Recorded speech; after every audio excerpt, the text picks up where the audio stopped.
Hello students, मैं हूं Amit Surana and I again welcome you all to our YouTube channel Rajveer classes. आज हम करने जा रहे हैं क्लास 10th की एनसीईआरटी इकोनॉमिक्स का चैप्टर 1 दैट इज डेवलपमेंट। तो स्टूडेंट्स, हम सब जानते हैं कि डेवलपमेंट या फिर प्रोग्रेस से रिलेटेड आइडिया हमारे साथ हमेशा से ही रहा है। हम सब के कुछ ना कुछ एस्पिरेशंस होते हैं, कुछ ना कुछ गोल्स होते हैं। अगर हम मेहनत करके उन एस्पिरेशंस को, उन गोल्स को अगर पा पाते हैं या उनके नज़दीक जाते हैं तो हम मानते हैं कि हमारा डेवलपमेंट हो रहा है। जैसे कि हम किसी बच्चे का असेसमेंट करें तो अगर हम उसके मार्क्स देखते हैं और देखते हैं कि उसके मार्क्स कंटिन्यूसली बढ़ते जा रहे हैं तो हम कहेंगे बच्चे का डेवलपमेंट हो रहा है।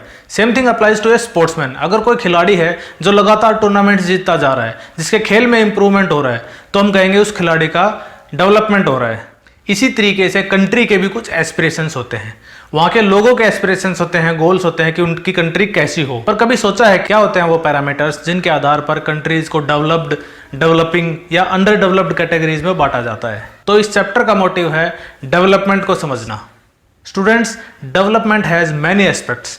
हर किसी का नज़रिया डेवलपमेंट को लेकर अलग अलग होता है। People have different perspectives for development. हर किसी के गोल्स अलग होते हैं, एस्पिरेशंस अलग होते हैं जो वो अपनी लाइफ में चाहते हैं। साथ ही साथ कंट्री को लेकर भी उनके गोल्स अलग पाए जाएंगे अगर हम उनसे बात करें। बुक में एक टेबल दिया है, टेबल 1.1, जिसमें अलग अलग प्रकार के लोगों के गोल्स को कंपेयर किया गया है। चलिए एक बार उस पर नज़र मार लेते हैं हम। इस टेबल में जो अलग अलग कैटेगरीज के लोग होते हैं, उनके जो अलग अलग डेवलपमेंट गोल्स होते हैं उनके बारे में डिस्कस किया गया है। फॉर एग्जांपल, एक लैंडलेस रूरल लेबरर जो है, जो गांव में रहता है लेबरर और उसके पास लैंड नहीं है, उसको क्या चाहिए? उसको चाहिए कि उसको ज़्यादा दिन करने को काम मिले, उसको बेटर वेजेस मिले, जो लोकल स्कूल है वो उसके बच्चों को अच्छी एजुकेशन, क्वालिटी एजुकेशन दे पाए और एक दिन वो भी गाँव के लीडर्स बन पाएँ। ऐसे ही अगर हम बात करें पंजाब के किसी प्रॉस्परस फार्मर से, तो वो क्या चाहेगा? वो चाहेगा कि उसकी फैमिली इनकम हाई हो, उसको हाई सपोर्ट प्राइसेस मिले उसके क्रॉप्स के लिए और उसके बच्चे अब्रॉड सेटल हो पाए, बाहर देश में सेटल हो पाए। अगर हम किसी फार्मर से बात करें जो कि अपने क्रॉप्स के लिए सीधे ओनली रेन पे डिपेंडेंट है, तो उसको क्या चाहिए? उसके लिए एस्पिरेशंस क्या होंगे? उसके लिए डेवलपमेंटल गोल्स क्या होंगे? वो डेवलपमेंट तब मानेगा जब उसके खेतों तक नहर आ जाएँ, उसके खेतों में ट्यूबवेल्स लग जाएँ। इसी प्रकार से अगर हम बात करें अर्बन अनएम्प्लॉयड यूथ जो है, जो शहर में रहता है यूथ और वो अनएम्प्लॉयड है, उसको नौकरी नहीं मिली है, उसके एस्पिरेशंस क्या होंगे? उसके एस्पिरेशंस होंगे उसको नौकरी मिल जाए। एक लड़का है जो रिच अर्बन फैमिली से बिलोंग करता है, उसको चाहिए कि वो कोई बिज़नेस कर पाए और वो अपने पिताजी से भी ज़्यादा रिच बन पाए। एक गर्ल है जो अर्बन रिच फैमिली से है, उसको क्या चाहिए? उसको अपने भाई जितनी फ्रीडम चाहिए कि उसके भाई जितनी फ्रीडम उसको भी मिल पाए, उसको भी बाहर पढ़ने का मौका मिले। एक आदिवासी है जो नर्मदा वैली में रहता है या किसी भी वैली में रहता है, उस आदिवासी की क्या एस्पिरेशंस होंगी? उसको चाहिए कि जो डेवलपमेंट के नाम पे उसकी लाइफ में डिस्ट्रैक्शन लाया जा रहा है, उसको घरों से निकाला जा रहा है, उसको गांव से निकाला जा रहा है और डैम्स बनाने की बातें हो रही हैं, ये सब ना हो। तो अभी हमने जो टेबल देखा, क्या उसके हिसाब से सबका नोशंस डेवलपमेंट को लेकर एक ही था? नहीं ना। ऐसा क्यों?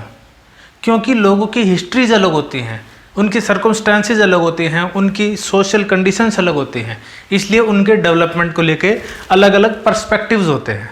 तो अगर हम लोगों से बात करें तो हर किसी की डेवलपमेंट को लेके अलग अलग परिभाषा होती है। यहाँ तक कि किसी एक के लिए डेवलपमेंट किसी दूसरे के लिए डिस्ट्रक्शन भी बन जाता है। फॉर एग्जाम्पल, हम इंडस्ट्रियलिस्ट की बात करते हैं। एक इंडस्ट्रियलिस्ट को, जिसकी इंडस्ट्रीज चल रही हैं, फैक्ट्रीज चल रही हैं, उसको क्या चाहिए? उसको चाहिए उसकी इंडस्ट्रीज अच्छे से रन करें और उसकी इंडस्ट्रीज को अच्छी बिजली मिले, लगातार बिजली मिले। ठीक है, तो अगर उसको पता चलता है कि एक डैम बनने वाला है जिससे उसकी इंडस्ट्रीज को लगातार बिजली मिलेगी आने वाले फ्यूचर में, तो उसको लगेगा कि ये डैम उसके लिए डेवलपमेंट लाने वाला है। पर हम जानते हैं कि एक डैम बनने के लिए बहुत बड़ा एरिया चाहिए, क्योंकि एक डैम में बहुत ज़्यादा अमाउंट में वाटर कलेक्शन होता है।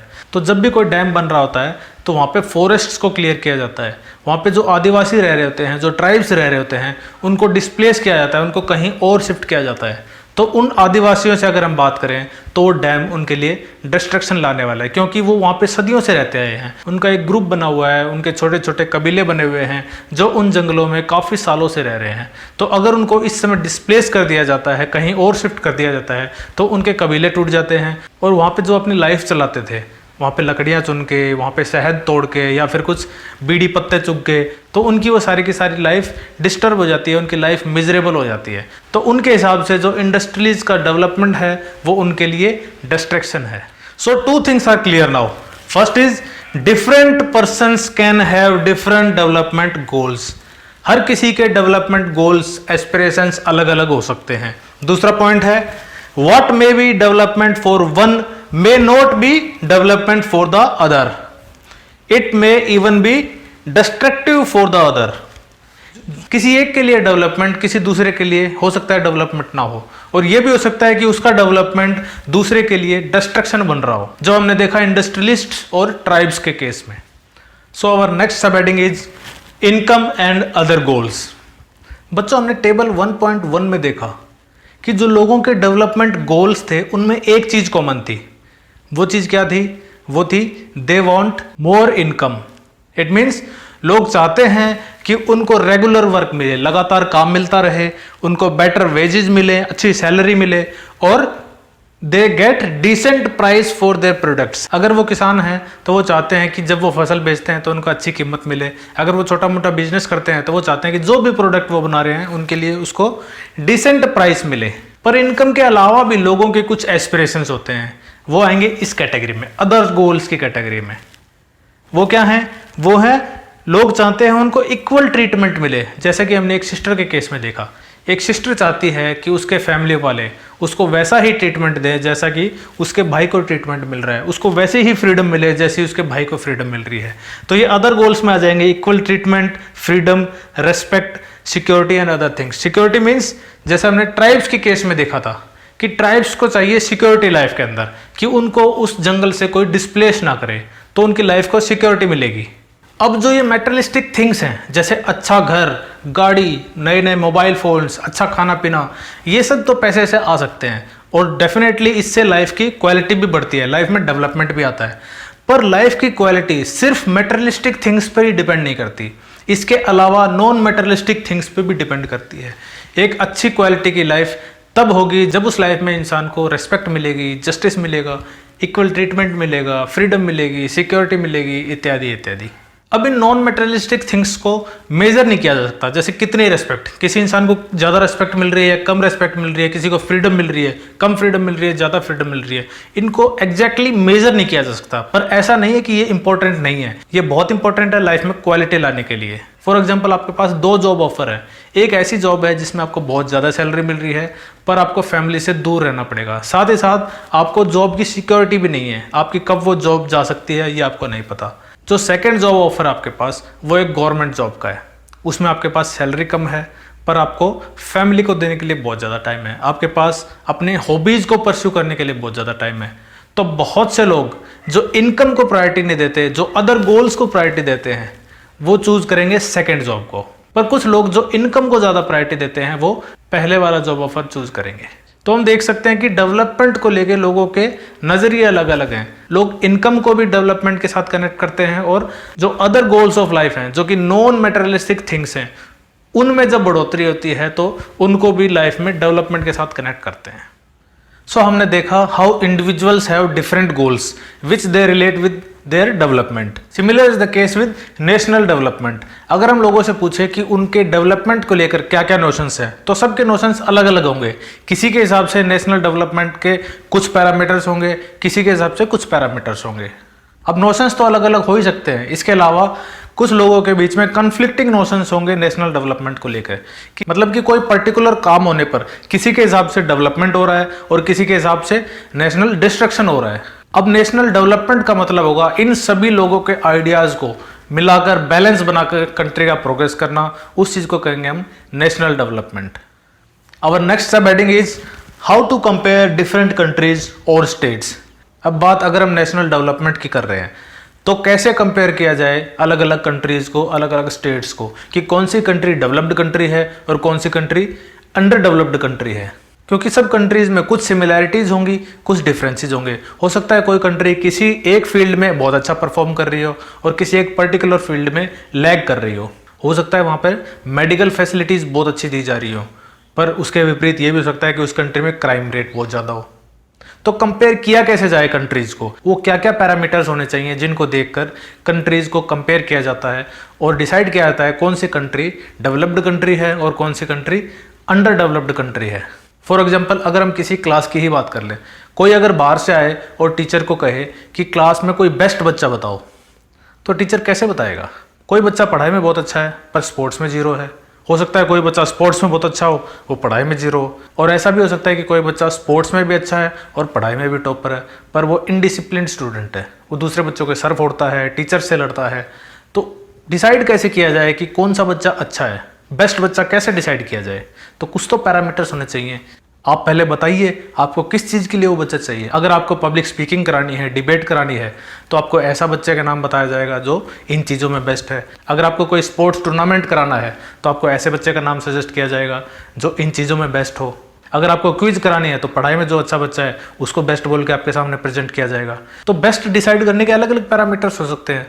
पर अगर फिर भी पूछा जाए कि ओवरऑल बेस्ट बच्चा बताओ हमें, तो कुछ पैरामीटर्स डिसाइड करने होंगे कि भाई पढ़ाई के इतने इतने नंबर मिलेंगे, स्पोर्ट्स के इतने नंबर मिलेंगे, डिसिप्लिन के इतने इतने नंबर मिलेंगे। तो उन सब नंबर्स को टोटल करके फाइनल स्कोर जिस भी बच्चे का अच्छा बन रहा है उसको उस केस के लिए बेस्ट बच्चा बोला जाएगा। इसी प्रकार से नेशंस को यानी कंट्रीज को कंपेयर किया जाता है या फिर स्टेट्स को कंपेयर किया जाता है। कुछ पैरामीटर्स डिसाइड किए गए हैं जिन पैरामीटर्स के हिसाब से उनको नंबरिंग मिलती है और उसके बाद टोटल करके एक लिस्ट बनाई जाती है जिससे पता चलता है कि ये कंट्री डेवलप्ड कंट्री है, ये कंट्री डेवलपिंग कंट्री की कैटेगरी में आएंगे और ये कंट्रीज अंडर डेवलप्ड कंट्रीज हैं। जब हम कंट्रीज को कंपेयर करते हैं तो सबसे ज़्यादा इंपॉर्टेंट एट्रीब्यूट होता है उन कंट्रीज की इनकम। जिस कंट्री की जितनी ज़्यादा इनकम उसको डेवलपमेंट के लिए उतने ज़्यादा पॉइंट्स मिलेंगे, क्योंकि उसमें मेटेरियलिस्टिक डेवलपमेंट उतना ज़्यादा हो जाता है। सरकार के पास उतने ज़्यादा पैसे होते हैं कि वो कंट्री का डेवलपमेंट कर सके। अब होती क्या है ये कंट्री की income? Income of a country is income of all the residents of the country. Country में जितने भी लोग रह रहे हैं उनकी टोटल इनकम उस कंट्री की इनकम कही जाएगी। पर यहाँ पर एक क्लॉज है, हर कंट्री की पॉपुलेशन अलग अलग होती है। अगर हम भूटान को और इंडिया को कंपेयर करने लग जाएं तो भूटान की पॉपुलेशन बहुत कम है और इंडिया की पॉपुलेशन भूटान के कंपैरिजन में बहुत ज़्यादा है। तो भूटान तो कहेगा भाई हमारी टोटल इनकम तो बहुत कम बनेगी और इंडिया की टोटल इनकम क्योंकि उसकी पॉपुलेशन ज़्यादा है इसलिए बहुत ज़्यादा बनने वाली है। तो ये तो अनफेयर है, इसलिए निकाली जाती है एवरेज इनकम। कंट्रीज़ की एवरेज इनकम को कंपेयर किया जाता है। एवरेज इनकम क्या होती है? एवरेज इनकम होती है कंट्री की total income divided by population of the country.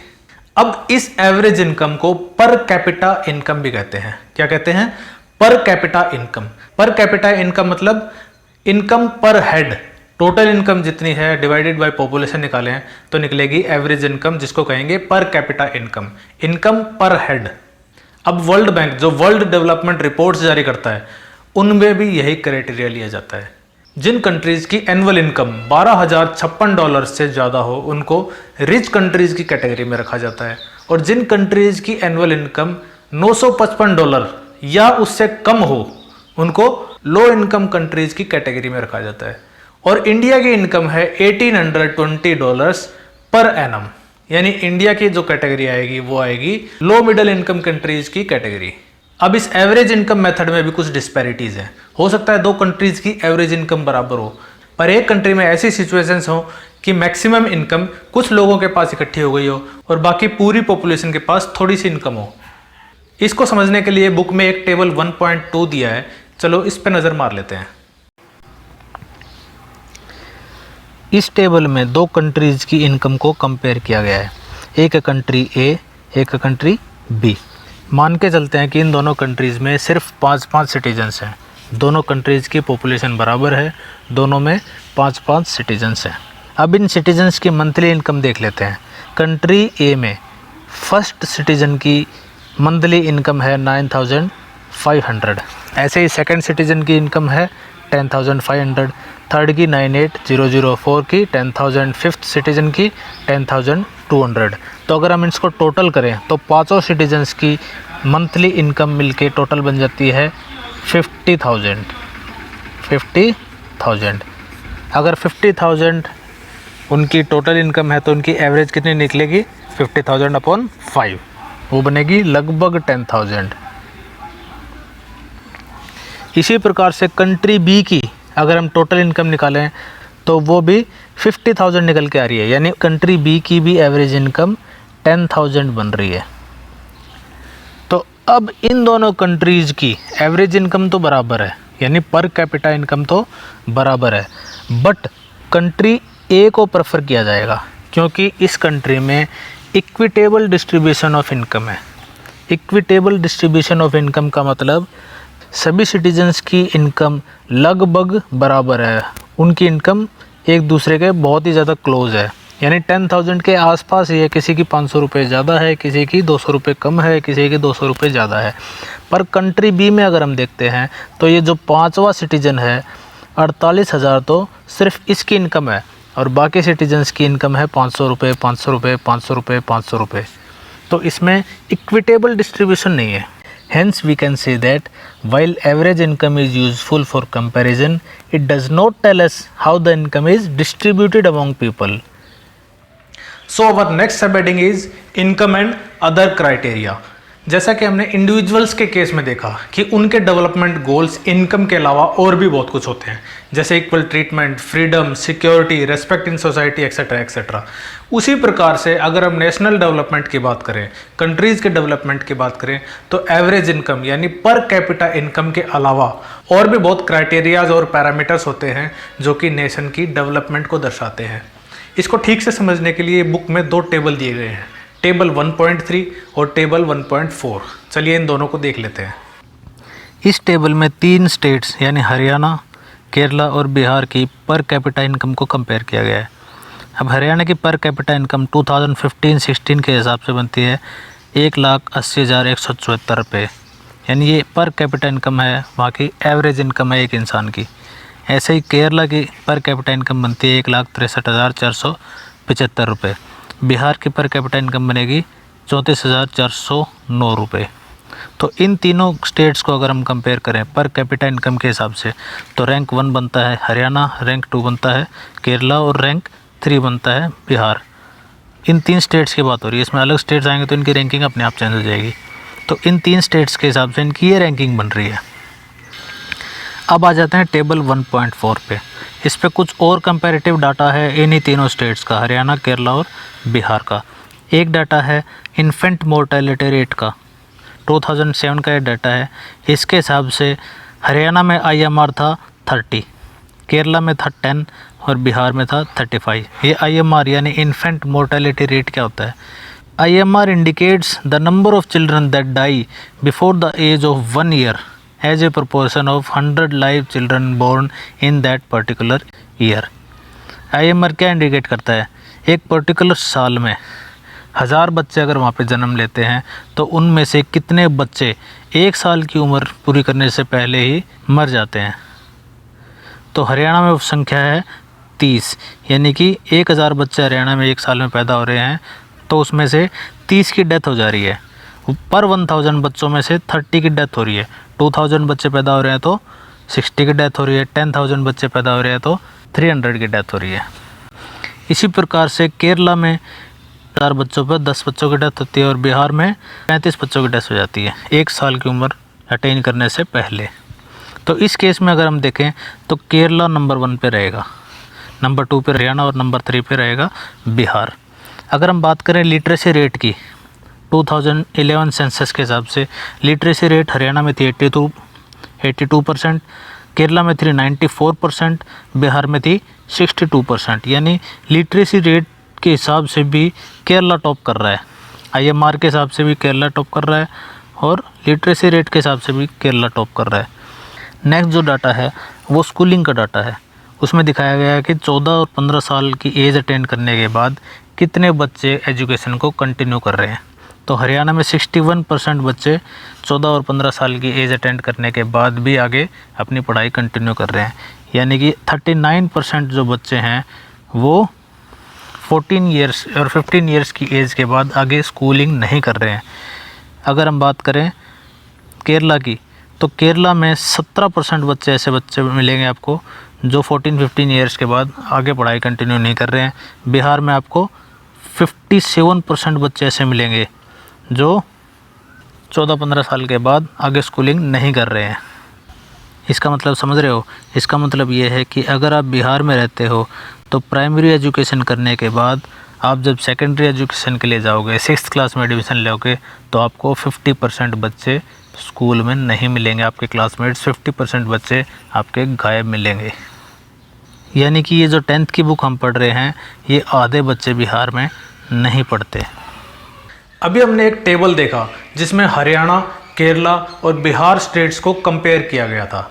तो हमने देखा कि हरियाणा की पर कैपिटा इनकम केरला की पर कैपिटा इनकम से ज़्यादा है, पर फिर भी कुछ क्रूशियल एरियाज़ में हरियाणा पीछे है। ऐसा क्यों है? ऐसा इसलिए है क्योंकि आपकी जेब में जो पैसा है वो सारी चीज़ें नहीं खरीद सकता जो एक क्वालिटी लाइफ के लिए ज़रूरी है। फॉर एग्जांपल दिल्ली, वहाँ पर बहुत से अमीर लोग भी हैं और गरीब लोग भी हैं, पर क्या वो अमीर लोगों का पैसा उनको इंश्योर कर सकता है कि उनको एक पॉल्यूशन फ्री इन्वायरमेंट मिल सके? या फिर किसी स्टेट में धड़ल्ले से नकली दवाइयाँ बन रही हैं और बिक रही हैं, बहुत ज़्यादा अडल्ट्रेशन हो रहा है मेडिसिन का, तो क्या आपका पैसा इंश्योर कर सकता है कि आप जो दवाई खरीद रहे हो वो असली दवाई है? चाहे आप कितना भी पैसा दे दो केमिस्ट को, पर क्या आप ये इंश्योर कर सकते हो कि वो दवाई असली है? नहीं ना। पर असली मेडिसिन की गारंटी उस स्टेट में ज़रूर हो सकती है जहाँ पर एवरेज इनकम बेशक कम हो, पर वहाँ पे रूल्स एंड रेगुलेशंस बहुत टाइट हो, वहाँ पे प्रशासन अपना काम अच्छे से कर रहा हो, नकली दवाइयाँ बनने नहीं दे रहा हो, बिकने ना दे रहा हो। तो वहाँ पे लोगों की एवरेज इनकम बेशक कम है, पर वहाँ पर आप कुछ भी दवाई खरीदने जाओगे तो आप इंश्योर हो सकते हो कि यहाँ पे दवाई आपको असली मिलेगी।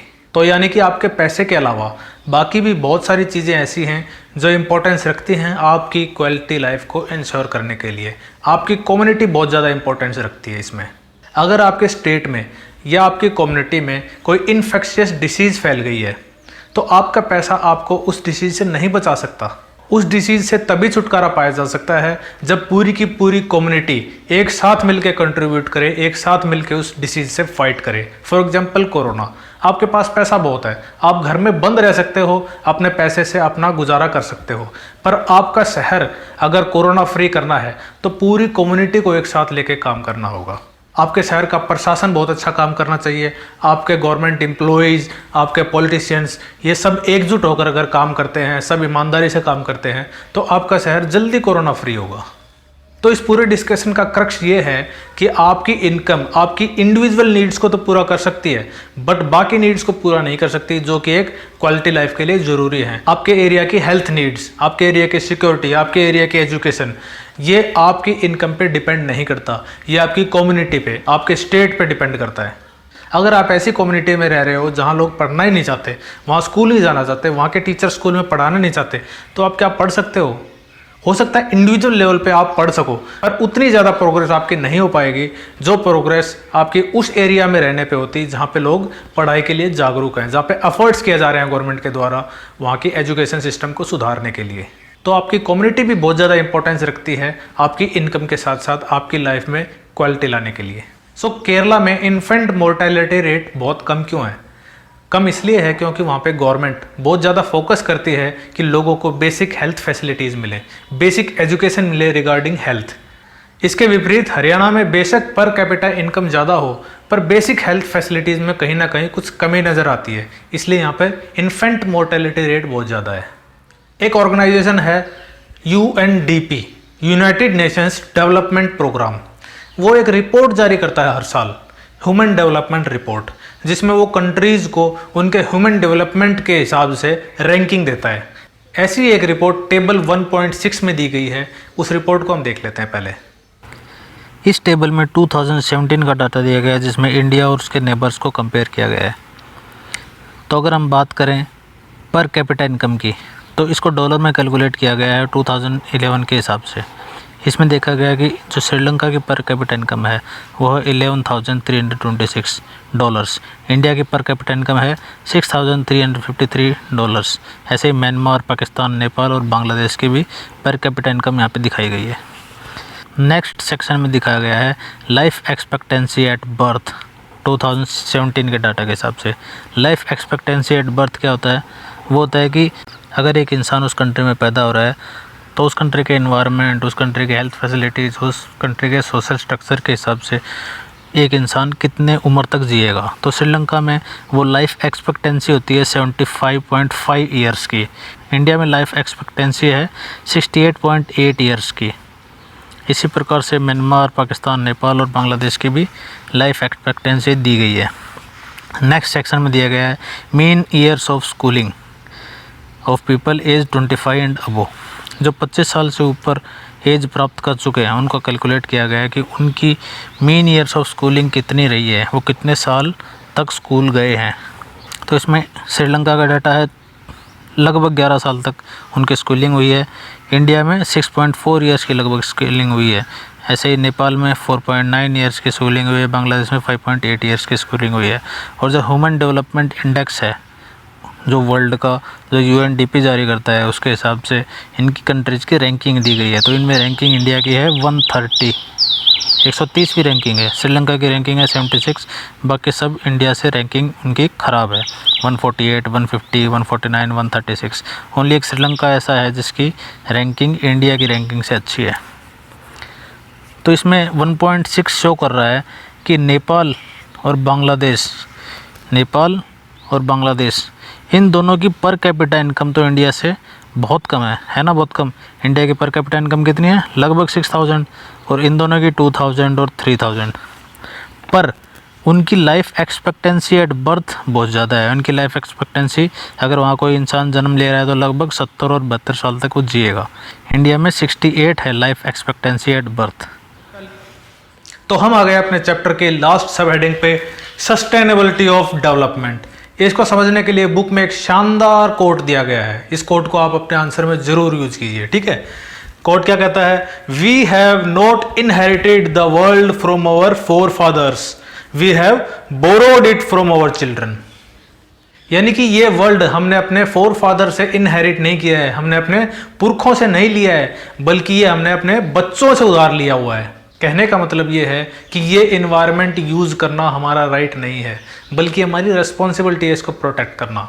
जो चीज़ हमने अपने बच्चों से उधार ली है वो हमारी जिम्मेदारी बनती है कि जब हम इस दुनिया से जाएं तो या तो उनको ऐसी की ऐसी ये चीज़ वापस सौंप के जाएं या उसमें कुछ प्रोग्रेस करके जाएं, ना कि इसको डिग्रेड करके जाएं। यहाँ पे वर्ल्ड का मतलब है इन्वायरमेंट।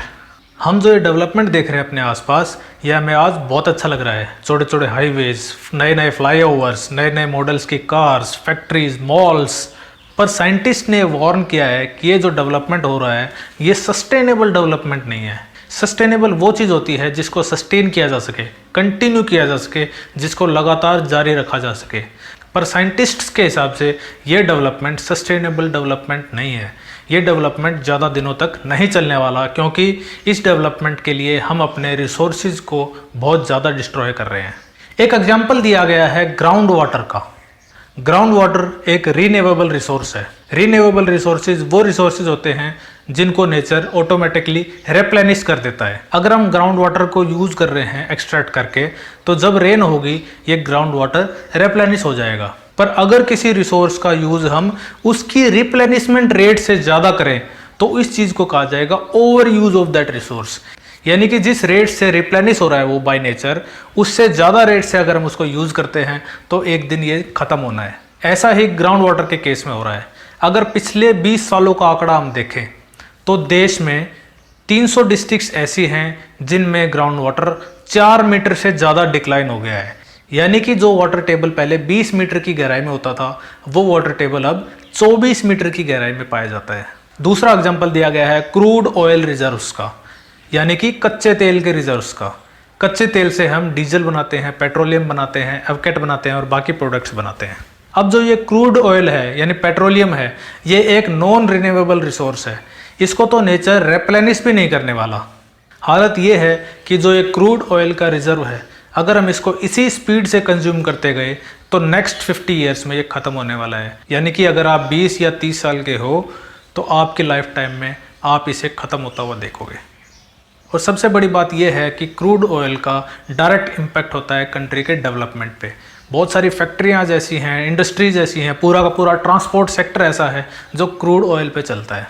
तो लगभग 50 साल के बाद इन सेक्टर्स की इनपुट एनर्जी में भारी कमी आने वाली है। और इंडिया जैसा कंट्री जो क्रूड ऑयल रिजर्व्स के लिए इंपोर्ट पे डिपेंड करता है, उसके लिए और भी प्रॉब्लम्स आने वाली हैं। क्योंकि जैसे जैसे ये रिज़र्व कम होता जाएगा इसकी प्राइस बढ़ती जाएगी।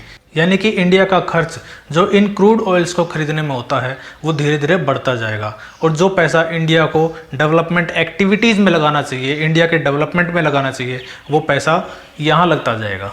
नेक्स्ट रीज़न जो साइंटिस्ट दे रहे हैं इस डेवलपमेंट के सस्टेनेबल ना होने का, वो ये है कि हम इन्वायरमेंट को डिग्रेड करते जा रहे हैं।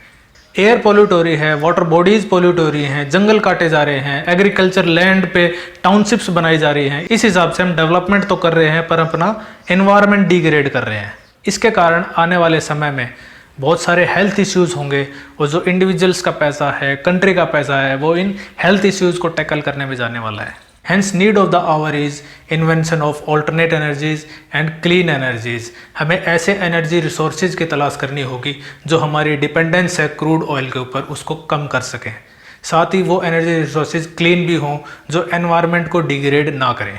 For example atomic energy, wind energy या फिर सोलर एनर्जी। सोलर एनर्जी में भी काफ़ी सारा स्कोप है जो कि एक क्लीन एनर्जी है, और इसमें भी काफ़ी सारा काम किया जाना बाकी है।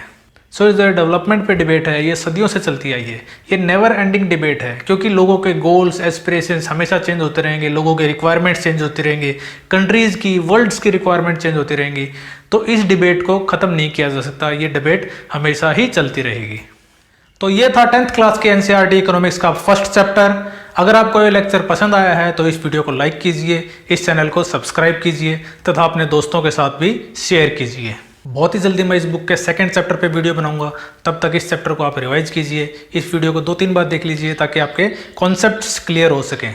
सो thank you students, stay safe, stay happy, keep studying and take care.